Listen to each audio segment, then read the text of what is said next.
Bonjour et bienvenue. Aujourd'hui dans cette vidéo, on va parler de Revit et spécifiquement du sujet de partage de fichiers entre les co-traitants. Si vous êtes amené à partager votre maquette Revit avec un ou plusieurs co-traitants, mais vous ne souhaitez pas envoyer l'ensemble de votre fichier natif Revit et que vous souhaitez filtrer les vues pour envoyer soit la vue 3D par défaut uniquement, soit que les feuilles, soit les vues livrables et non pas les vues travail en cours. Il existe plusieurs méthodes, mais aujourd'hui, on va voir une des méthodes les plus simples qui va intégrer la plateforme de collaboration Autodesk Construction Cloud. Comme vous savez, il existe aujourd'hui plusieurs méthodes pour s'envoyer des fichiers et aussi donc envoyer les maquettes entre les co-traitants. Mais depuis quelques années, des GED et des plateformes sur le cloud existent et se développent de plus en plus afin de centraliser l'échange des informations d'un projet de construction. La GED est la plateforme de collaboration fournie par Autodesk, s'appelle Autodesk Construction Cloud, avec son module Autodesk Docs, ce qui consiste à offrir une plateforme à stockage illimité, une GED avec une visionneuse de D3D et avec plusieurs outils qui sont conçus spécifiquement pour les projets de construction.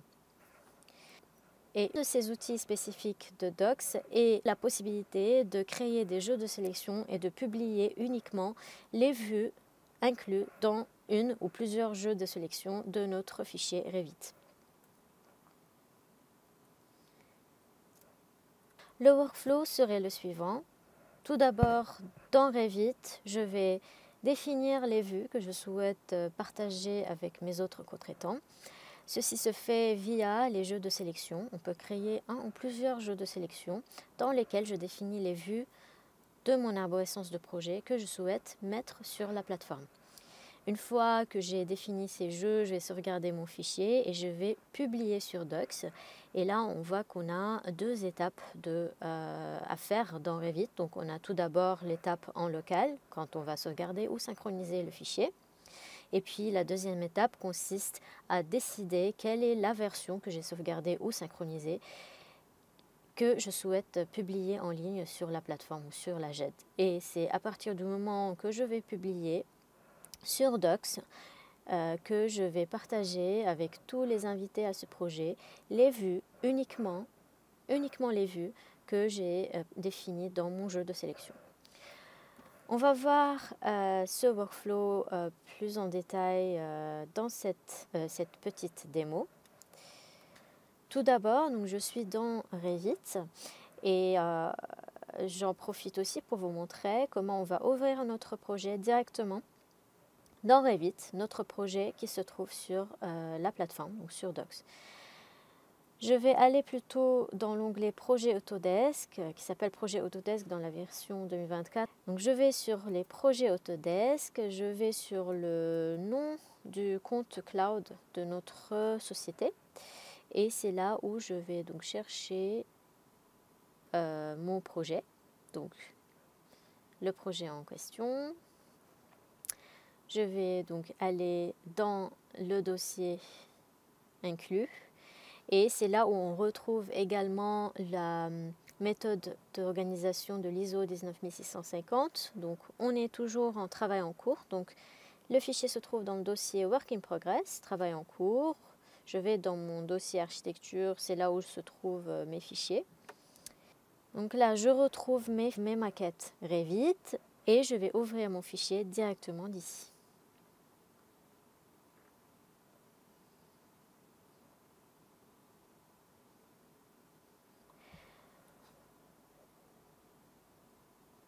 Donc, j'ai mon fichier Revit, je travaille donc sur lequel je travaille en interne avec mon équipe d'architecture. On a donc créé déjà plusieurs vues. Là, on n'a pas vraiment un fichier très avancé, mais donc vous avez forcément dans votre gabarit, vous allez pouvoir donc organiser et trier les vues par phase. et par phase de travail. On a donc notre vue 3D par défaut. On a déjà donc défini des feuilles. On a quelques feuilles là, donc on a la page initiale, on a un plan et une feuille de coupe. Donc maintenant, si je veux partager avec un co-traitant la version en cours de mon fichier et de ma maquette, mais je souhaite uniquement envoyer ma vue 3D.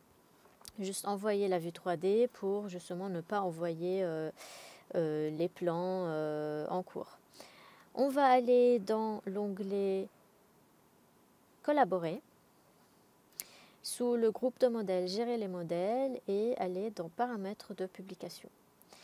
Par défaut, on a un jeu de sélection déjà créé et on retrouve ici la liste de toutes les vues qu'on a dans notre maquette.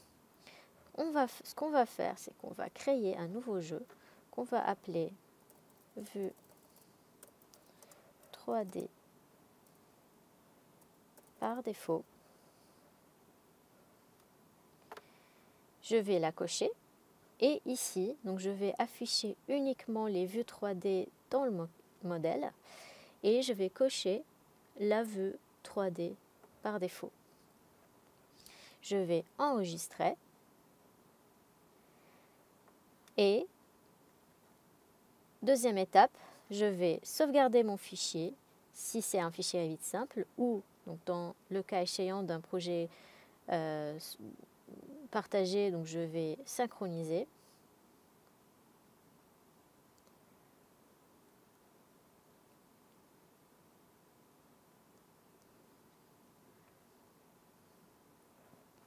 Maintenant, je ferme mon fichier, j'actualise depuis la page d'accueil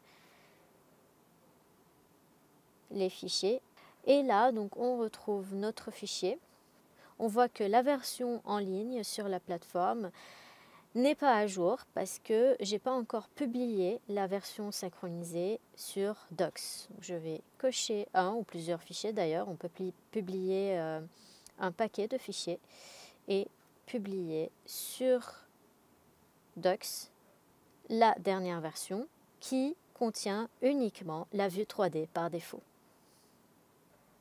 Tous les architectes, donc tous les collaborateurs qui ont accès à ce fichier central peuvent toujours ouvrir le fichier Revit, accéder à la dernière version qui a été synchronisée, continuer à travailler, synchroniser, avancer de leur côté, indépendamment de la version qui sera disponible sur Docs et donc sur la plateforme. Pourquoi? Parce que c'est uniquement à partir du moment qu'on publie, il sera disponible sur la plateforme. Maintenant, passons sur Autodesk Construction Cloud sur Docs. Je vais rechercher le projet en question.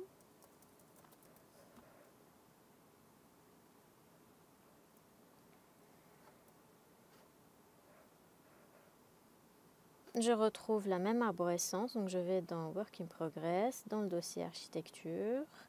Je retrouve ici donc là l'ensemble de mes fichiers publiés et je vois mon fichier Revit que je viens de publier sur Docs. En attendant donc que le fichier sera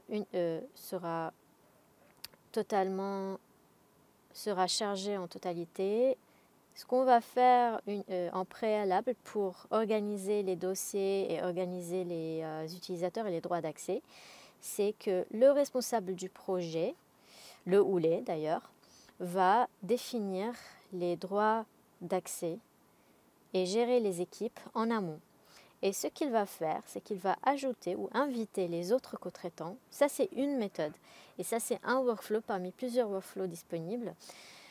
Dans ce cas-là, si on ne veut pas passer par le module design collaboration et utiliser les modules beaucoup plus avancés de collaboration, on peut partir avec cette méthode de travail qui consiste à inviter les co-traitants et à gérer leurs droits d'accès Par exemple, tous les architectes auront l'autorisation de gérer ou de modifier les fichiers, alors que tous les autres co-traitants pourront uniquement afficher, télécharger et publier des annotations.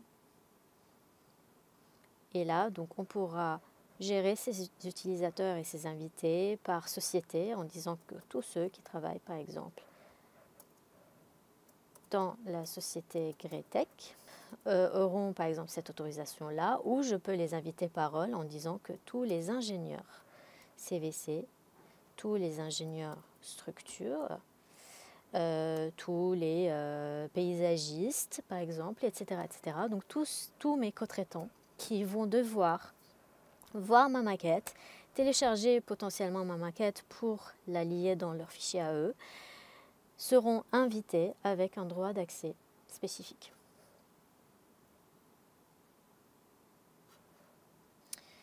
Maintenant, ces invités-là pourront ouvrir le dossier architecture, pourront visualiser le fichier, ils pourront voir on est à quelle version, ils peuvent comparer la version que je viens de partager avec les versions antérieures.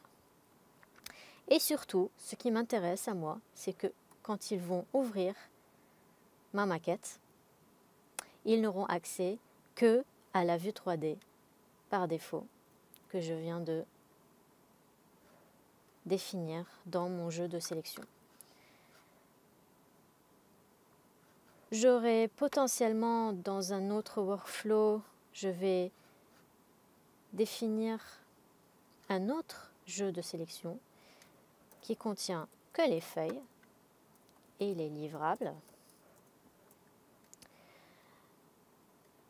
dans lequel je vais inclure uniquement les feuilles. J'enregistre, je synchronise.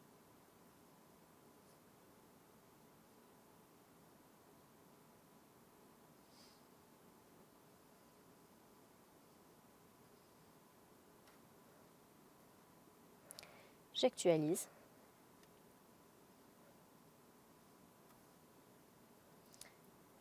Et je publie. Voilà les étapes, plusieurs étapes assez simples pour contrôler les vues de ma maquette partagée sur Docs. J'actualise la page de mon projet. Ma maquette est en train de charger.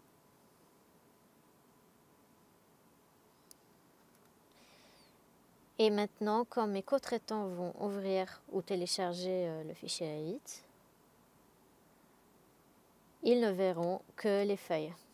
Donc, ils n'ont même pas accès à la vue 3D, puisque je viens de la décocher dans mon jeu de sélection. Et donc, c'est ma méthode à moi pour contrôler quelles sont les vues que je souhaite partager avec mes co-traitants.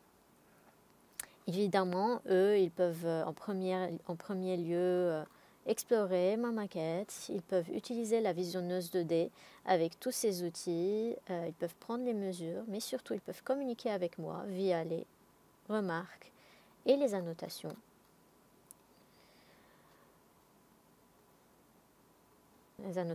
Ils peuvent rechercher rapidement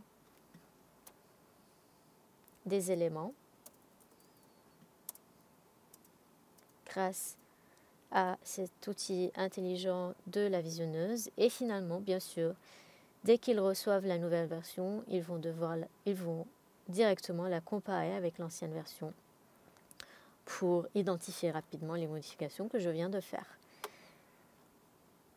Ils peuvent évidemment imprimer directement ou télécharger le fichier source pour pouvoir l'utiliser. Et la meilleure méthode, c'est qu'ils vont eux-mêmes pouvoir, donc là, dans leur fichier natif, dans leur maquette à eux, pouvoir utiliser Desktop Connector pour lier le fichier directement, puis Autodesk Docs,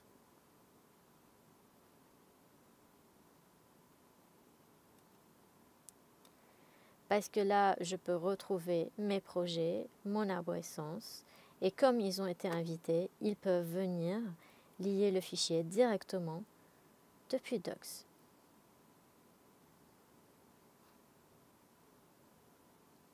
Sans devoir télécharger le fichier en local.